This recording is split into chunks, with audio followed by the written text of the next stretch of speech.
Hey, what's up? This is just a really quick video, making it from my phone here.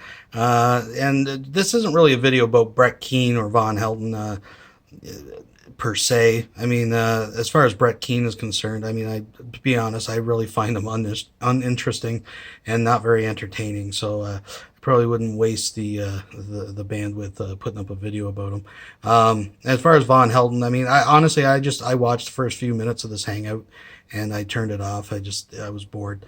But it looks like he got a new hairdo. It looks like he got his spring due a little bit late. What do you guys think? Is it just a new hairdo, or is it to keep cool, or is it another lice infestation? I'm going to go with the latter. Let me know what you think below, or maybe over at Trolls, Haters, Naysayers, I can figure out how to put up a poll or something like that. But the reason I'm making this real quick video is because I think this is a perfect example of yet another exposition of people like this on the internet, trying to use fear mongering and just being intellectually dishonest about presenting information, just to create a sensational kind of buzz to, in a failed attempt to be relevant, I guess.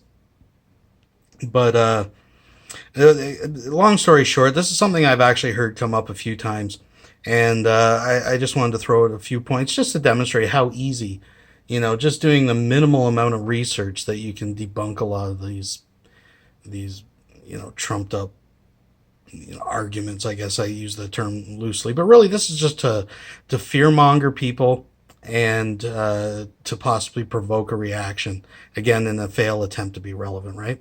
So long story short, at the beginning of this video, Brett throws up this graph that's supposed to be demonstrating that the suicide rates among atheists, especially males, is exceedingly higher than those when compared with people that are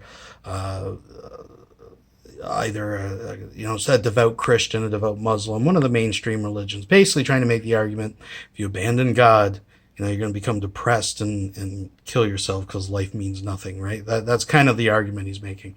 Now, this is actually based off a actual 2003 study that was conducted by the World Health Organization, I believe. And total disclaimer, I haven't had time since last night to comb through the entire study or anything like that. But what I have seen, and from the articles and whatnot that I have read, I think there's some pretty significant points that Mr. Keane is leaving out in his argument here. First and foremost, the study, as far as I can tell, and again, prove me wrong if I'm wrong, post it below, I'll correct myself. But the study itself never actually, paints a contrast between atheists and theists. No, it's not a black and white study that way. No, what the study is actually doing is looking at suicide rates amongst those that are considered religiously affiliated, people who identify with one of the mainstream religions, like I'm a Presbyterian, I'm a Sunni Muslim, etc. You get the idea. And those that are not religiously affiliated, or religiously unaffiliated, they call that. Now, that's a pretty wide umbrella. Yes, it would include atheists. It would also include agnostics, people who, are sitting on the fence and are not sure what to believe. It would also include people of different beliefs, like maybe New Agers that are into orgone pyramids and crystals and sun gazing and crazy shit like that.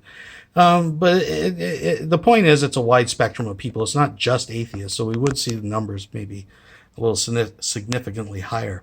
Now, the study is also boasted to be worldwide, over 100 countries, I believe. And that is true, but what is being left out is, over 100 countries, it was only like 370 some people, maybe 400 people, under 400 people, I believe.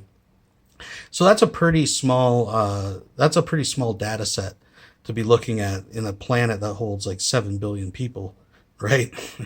So another interesting note, from what I understand, the participants in the study were all inpatients at psychiatric institutions being treated for chronic depression.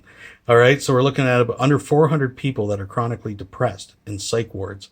Those were the participants in the study. Okay, again, I don't think it's a very accurate representation, of society as a whole. But moving forward, another little point that I would like to make about the 100 countries, among the highest suicide rates, the top 8 or 9 countries in that list were from the former Soviet Union, who right now are in the middle of